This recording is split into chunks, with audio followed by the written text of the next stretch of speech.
ሴት ወይንም ስብስብ የምንላቸው የማናቸውንም አይነት ኦብጀክቶች ኮሌክሽን ወይንም ጥርቅም ነው። ለምሳሌ እዚህ ጋር 3 ትራያንግሎች ቢኖሩን እነዚህ ሶስቱን አንድ ላይ ሴት ኦፍ ትራያንግልስ የትራያንግሎች ስብስብ ልንላቸው እንችላለን። እዚህ ጋር ኳሶች ካሉን ሴት ኦፍ ቦልስ ወይንም የኳሶች ስብስብ ልንላቸው እንችላለን። እዚህ ጋር የተሰበሰቡ ሰዎች ካሉ ሴት ኦፍ ሂውመንስ የሰዎች ስብስብ ልንል እንችላለን።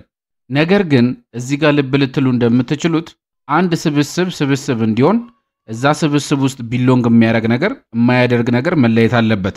የሰዎች ስብስብ ከሆነ ሰዎች ብቻ ነው ሊኖሩበት የሚገባው። የኳሶች ስብስብ ከሆነ ኳሶች ብቻ ነው ሊኖሩት የሚገባው። ለምሳሌ 1 2 3 4 5 6 7 እያሉ የሚቀጥሉ ቁጥሮች ካሉ እነዚህን ቁጥሮች ሴት ኦፍ ናቹራል ነምበርስ የናቹራል ነምበሮች ስብስብ ልንላቸው እንችላለን። በሌላ መልኩ ዜሮንና ፖዚቲቭ እንደዚሁም ኔጌቲቭ የሆኑ ሙሉ ቁጥሮችን አንድ ላይ ካገኘናቸው ደግሞ የነዚህን ቁጥሮች ስብስብ ሴት ኦፍ ኢንቲጀር ነምበርስ እንለዋለን። በኤ ኦቨር ቢ መልክ መጻፍ የሚችሉ ወይንም በፍራክሽን መልክ መገለጽ የሚችሉ ቁጥሮችን ስብስብ ደግሞ ሴት ኦፍ ራሽናል ነምበርስ እንለዋለን።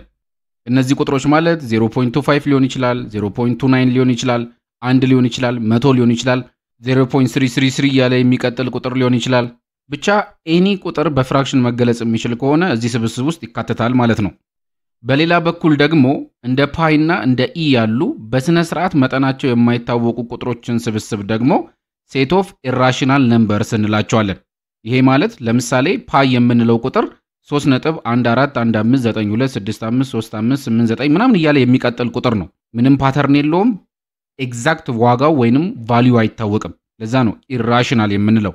ኢውለርስ ነምበር ኢም እንደዛው ነው። 2.718282845904523 እያለ ምንም ፓተርኑ የማይታወቅ ቁጥር ነው። ስለዚህ ይሄኛውም ኢራሽናል ነምበር ነው ማለት ነው። ስለዚህ እነዚህ አይነት ቁጥሮች አንድ ላይ ሲሰበሰቡ የነሱን ስብስብ ሴት ኦፍ ኢራሽናል ነምበርስ እንላቸዋለን።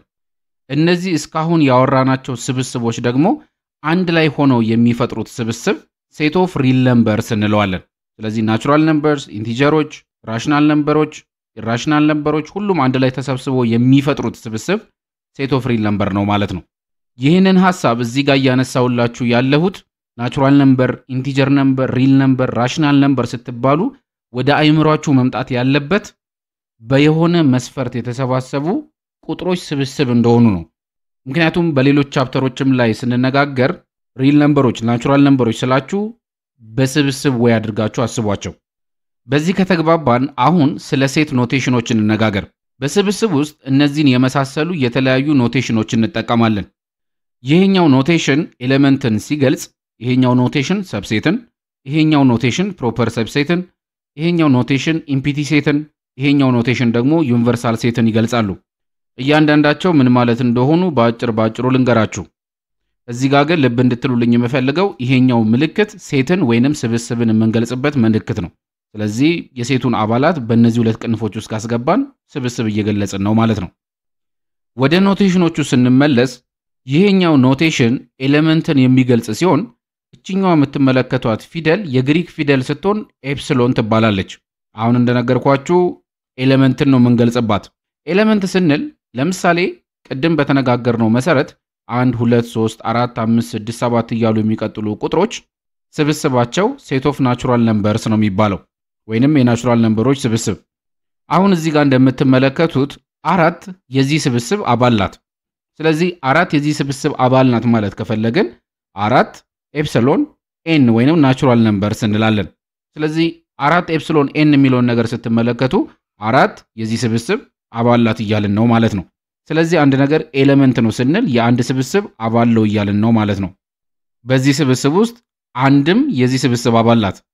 አንድ የዚህ ስብስብ አባል መሆኗን ለማሳወቅ 1 ኤፕሲሎን ኤን እናደርጋለን ማለት ነው።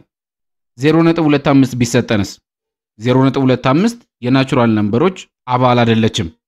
ስለዚህ አባል እንዳልሆነች ኤሌመንት እንዳልሆነች ለማሳየት ኤፕሲሎን እናደርግና እላዩ ላይ እንሰርዝበታለን። ከዛ ኤን ናቹራል ነምበር እንላለን። ስለዚህ አሁን ምን እያልን ነው? 0.25 የናቹራል ነምበሮች አባል አይደለችም፣ ኤሌመንት አይደለችም እያልን ነው ማለት ነው። ከዚህ የምንረዳው ኤፕሲሎን ተደርጎ እላዩ ላይ እንደዚህ ከተሰረዘ ናት ኤሌመንት አባል አይደለም የሚለው ነው የሚገልጸው ማለት ነው።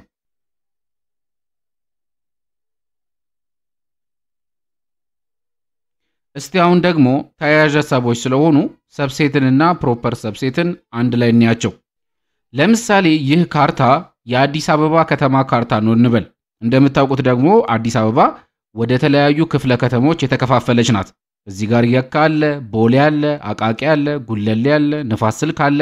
በጣም ብዙ የተለያዩ ክፍለ ከተሞች አሉት። እነዚህን ክፍለ ከተሞች በእንግሊዘኛው ሰብ ሲቲ እያልን ነው የምንጠራቸው፣ ክፍለ ከተማ። ይሄ ማለት እነዚህ ክፍለ ከተማዎች የራሳቸው አስተዳዳሪ ያላቸው፣ የራሳቸው ድንበር አላቸው። ነገር ግን ሲቲ ወይንም ከተማ አይደሉም፣ በአዲስ አበባ ከተማ ስር ያሉ ናቸው። ስለዚህ ሰብ ሲቲ እንላቸዋለን። በተመሳሳይ መልኩ ሰብ ሴት ስንል አንድ ሴት አለን። ለምሳሌ ይህንን ሴት ኤ ብንለውና በዚህ ሴት ወይንም ስብስብ ውስጥ ሌሎች ስብስቦች ቢኖሩ፣ ለምሳሌ 1 2 3ን የያዘ ስብስብ ቢኖረን፣ 0.2 1.5 3.33ን የያዘ ሌላ ስብስብ ቢኖረን፣ ፓይንና ኢን የያዘ ስብስብ ቢኖረን፣ እነዚህ ሶስቱ ስብስቦች ራሳቸውን የቻሉ ስብስቦች ናቸው። ነገር ግን ሶስቱም ስብስቦች ያሉት ሌላ ሴት ኤ በሚባል ስብስብ ውስጥ ነው። ከዚህ የምንረዳው 1 2 3ን የያዘው ስብስብ የትልቁ ሴት ኤ ሰብሴት ነው ማለት ነው። ስለዚህ ይህንን ስንገልጸው 1 2 3 የሚባለው ስብስብ እችኛዋን ምልክት አድርገን ኤ እንላለን። ይሄ ማለት 1 2 3 የሚባለው ስብስብ የኤ ስብስብ ሰብሴት ነው፣ እዛ ውስጥ ያለ ስብስብ ነው ማለት ነው። ሌሎቹንም በሴት ኤ ውስጥ ያሉትን ስብስቦች ሰብሴት መሆናቸውን በተመሳሳይ መልኩ በዚህ ኖቴሽን ወይንም ሲምቦል መግለጽ እንችላለን። ግን ደግሞ ለምሳሌ -1ን -2 እና -3ን የያዘ ስብስብ ቢኖርስ? በግልጽ ልታዩ እንደምትችሉት ይህ በሴት ኤ ውስጥ ያለ ስብስብ አይደለም። ስለዚህ ይህ ስብስብ የኤ ሰብሴት እንዳልሆነ ለማሳየት ልክ ቅድም እንዳደረግነው የሰብሴቱን ምልክት እናስቀምጣለን፣ እላዩ ላይ ሰረዝ እናረግበትና ኤ እናረጋለን። ይሄ ማለት ይሄኛው ስብስብ በሴት ኤ ውስጥ ያለ ስብስብ አይደለም፣ የኤ ሰብሴት አይደለም እያልን ነው። እዚህ ጋር አንድ ጊዜ ቅድም ወዳየነው ወደ አዲስ አበባ ከተማው ኤግዛምፕል ልመልሳችሁ። አሁን እንደተነጋገርነው እነ ቦሌ፣ እነ የካ፣ እነ አቃቂ የአዲስ አበባ ከተማ ሰብ ሲቲዎች ናቸው፣ ክፍለ ከተማዎች ናቸው ብለናል። ግን የአዲስ አበባ ሲቲ ወይንም የአዲስ አበባ ከተማ ለራሱ ሰብ ሲቲ መሆን ይችላል ወይ ብላችሁ ራሳችሁን ጠይቁ። በስብስብ ሕግ መሰረት የአዲስ አበባ ከተማ ከፈለገ ለራሱ ሰብ ሲቲ መሆን ይችላል፣ ለራሱ ክፍለ ከተማ መሆን ይችላል። ምናልባት ይህንን ስትሰሙ እንዴት ነው አንድ ከተማ ለራሱ ክፍለ ከተማ የሚሆነው? ፕሮፐር አይደለም፣ ትክክል አይደለም ልትሉ ትችላላችሁ። እርግጥ ነው ትክክል አይደለም ወይንም ፕሮፐር አይደለም። ስለዚህ እንደዚህ አድርገን እንያዘው። አዲስ አበባ ከተማ ለራሱ ሰብሲቲ መሆን ይችላል፣ ነገር ግን ፕሮፐር ሰብሲቲ ግን መሆን አይችልም። ይህንን ሐሳብ ወደ ምሳሌያችን ስናመጣው ሰብሴት የምንለው በአንድ ስብስብ ውስጥ ያሉ ስብስቦች ሁሉንም እንደዚሁም ራሱን ስብስቡን ይይዛል። ፕሮፐር ሰብሴት ግን በስብስብ ውስጥ ያሉትን ስብስቦች በሙሉ ይዛል፣ ነገር ግን ራሱን ስብስብ አያጠቃልልም እንላለን። ስለዚህ በዚህኛው ምሳሌ ላይ 1 2 3 አሁን እንደተነጋገርነው የኤ ሰብሴት ነው። 0.2 1.5 እና 3.33ን የያዘው ስብስብ የኤ ሰብሴት ነው። ፓይ እና ኢን የያዘው ስብስብ የኤ ሰብሴት ነው። ኤም የኤ ሰብሴት ነው። ነገር ግን ወደ ፕሮፐር ሰብሴት ስንመጣ 1 2 3ን የያዘው ስብስብ በትክክልም ፕሮፐር ሰብሴት ነው። 0.2ን 1.5 እና 3.33ን የያዘው ስብስብ የኤ ፕሮፐር ሰብሴት ነው። ፓይ እና ኢን የያዘው ስብስብ የኤ ፕሮፐር ሰብሴት ነው። ኤ ግን ለራሱ በፍጹም ፕሮፐር ሰብሴት መሆን አይችልም። የሰብሴትና የፕሮፐር ሰብሴት ልዩነት አሁን ግልጽ እንደሆነላችሁ ይሰማኛል። ይሄኛው ኖቴሽን ከስሙም እንደምትረዱት ኢምፒቲ ሴትን ባዶ ስብስብን የሚገልጽ ነው። ባዶ ስብስብ ማለት ምንም አይነት ኤሌመንት የሌለው ምንም አባል የሌለው ስብስብ ማለት ነው። ኢምፒቲ ሴትን ወይንም ባዶ ስብስብን ስንፈልግ በዚህኛው ኖቴሽን ስንፈልግ በዚህኛው ኖቴሽን መግለጽ እንችላለን። ለባዶ ስብስብ ወይንም ለኢምፒቲ ሴት አንድ ኤግዛምፕል ልስጣችሁ። ለምሳሌ እዚህ ጋር ብራዚል ያሸነፈቻቸው የዓለም ዋንጫዎች ስብስብ ቢኖረን እንደምትመለከቱት በስብስባችን ውስጥ 5 የዓለም ዋንጫዎች አሉ። በዚህ ጋር ደግሞ ኢትዮጵያ ያሸነፈቻቸውን የዓለም ዋንጫ ስብስቦች አሳዩ ብንባል ኢትዮጵያ ምንም የዓለም ዋንጫ በልታ ስለማታቅ ስብስባችን ባዶ ስብስብ ይሆናል ማለት ነው። ስለዚህ ምንም ኤሌመንት ከሌለው ኢምፒቲ ሴት ነው፣ ባዶ ስብስብ ነው እንላለን። እስቲ አሁን ደግሞ ስለ ዩኒቨርሳል ሴት እንነጋገር። ዩኒቨርሳል ሴት የምንለው የተለያዩ ስብስቦች ካሉን እነዛን ሁሉ ስብስቦች አንድ ላይ አጠቃሎ የሚይዘውን ስብስብ ዩኒቨርሳል ሴት እንለዋለን። ይሄ ማለት እኛ ባነሳነው ኮንቴክስት ላይ ሁሉንም ኤሌመንቶች ኢንኮምፓስ ማድረግ የሚችል መያዝ የሚችል ስብስብ ማለት ነው። ለምሳሌ አንድ ስብስብ ቀይ፣ አረንጓዴና ሰማያዊን ቢይዝ፣ ሁለተኛው ስብስብ ቢጫ፣ ቫዮሌት እና ፒንክን ቢይዝ፣ ሶስተኛው ስብስብ ብላክ፣ ግሬ እና ፐርፕል ከለሮችን ቢይዝ የነዚህ ስብስቦች ዩኒቨርሳል ሴት የሚሆነው ወይንም እነዚህን ሁሉ ስብስቦች አቅፎ ሊይዝ የሚችለው ስብስብ ሴት ኦፍ ኦል ከለርስ ይሆናል ማለት ነው።